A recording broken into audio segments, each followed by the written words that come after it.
Thank you very much, Frank Sincata and the whole MTP software team. Our next guest, Anupam Koul, founder and CEO, Envisage Inc. That is correct. Thank you so much. So nice to be here. Thank you. And really appreciate you guys calling me over. Well, that's very nice of you to say that. Could you tell us about Envisage? Absolutely. Envisage started in 2010. The next chapter of my entrepreneurial journey. We are a local company based out of Marlborough, Massachusetts, and we are a service provider, what I would call a technology solutions company. Overall, essentially, that's what we do for the client space, which happens to be technology companies, either serving or doing enterprise software development or IT. So how did you get into this business? Long story, 27 years. I am an engineer by training, have been in the technology space for that long, and I started my career writing software for some large companies, Wipro, Motorola, and a few others, Nortel, Lucent. And part of that journey was from writing software to going about taking care of clients and having more client interactions. So it ended up being a natural and normal progression for me. Kind of liked being in front of the clients, and professional services was the next transition.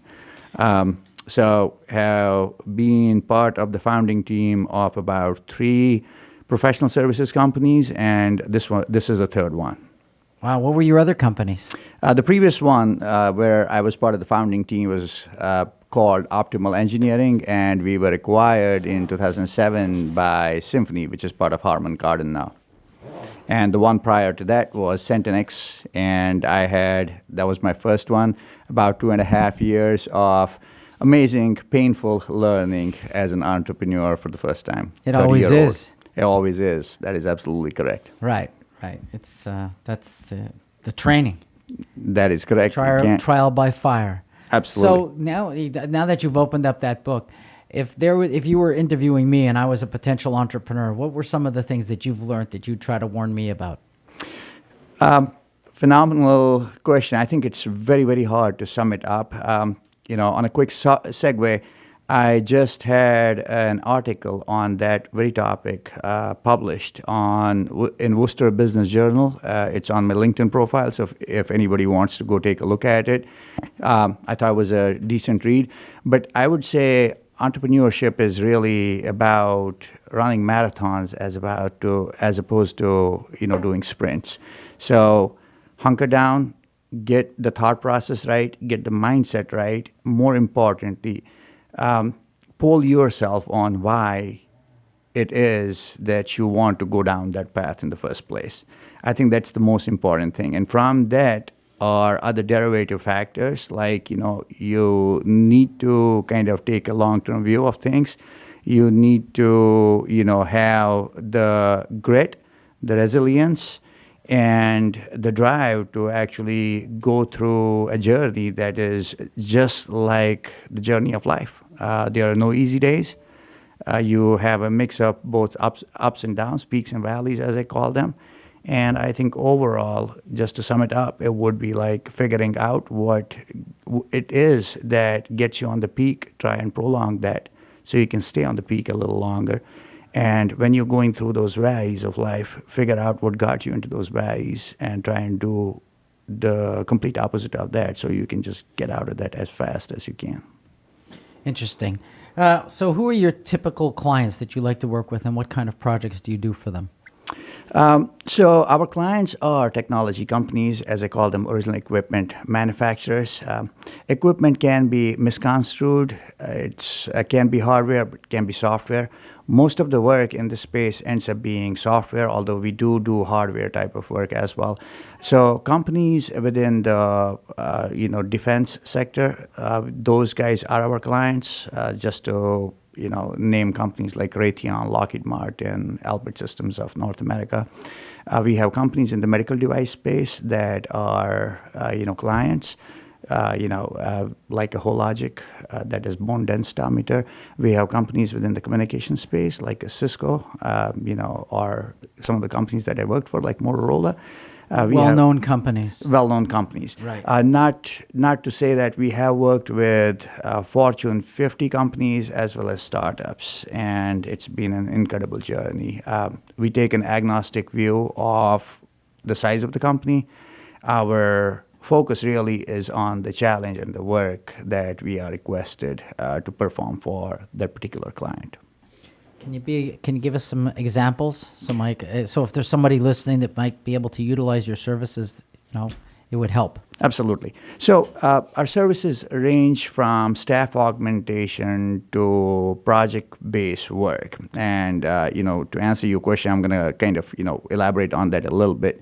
The focus there really is from a client perspective, their needs being tactical in nature or their needs being more strategic in nature. And either they would want to get a particular type of skill set in-house for a piece of work, and they will reach out to us for staff augmentation, or they want to farm out a particular specific piece of whatever it is that they're building, and we would take it on as an outsourced project engagement. In the course of doing that, really, the folks essentially, kind of going back to the previous question on small companies, we have had companies reach out to us, with an idea of, a brand new idea, literally a one line, hey, I want to build this particular device, like a Fitbit type of a device before Fitbit existed, or a Nike Fuel. And how do we go about doing this? And we had a wonderful journey collaborating with that particular client, building that idea into being a prototype, the first prototype product that they could then take on and go build from there. So that's kind of an example of, an inception type of work. This, incidentally, was a real piece of work done for a pretty large public company. We have had other instances where a startup company would really come over to us and said, I'm building a team, skills, hard skills, find me this purple unicorn, and we would embark on a journey to actually source that particular skill set for them. And in that particular case, they want to keep the IP, they want to keep the work in-house, they want to be in charge of what they're doing, how they're doing it, and it would end up being a staff augmentation. Wow, we've been speaking with Anupam Koul, founder and CEO Envisage Inc., and we'd like you to come back to the show again and talk about more cases. But before then, could you tell us how people could find you if they want to utilize your services? Absolutely. We are Marlborough, Massachusetts based, but we do work all over the United States. We have a global team, and we have full turnkey product development capabilities that we can execute world around. We have a few teams situated around the world. Our website is www.envisageinc.com. I'll spell that out. It's ENVISAGEINC as in incorporated. Our phone number is 508-386-9648. And folks can reach me at any point of time at akoul@envisageinc.com. Thank you for being on the show today. Remind everybody this is Radio Entrepreneurs. My name is Jeffrey Davis. We'll be right back after this short break.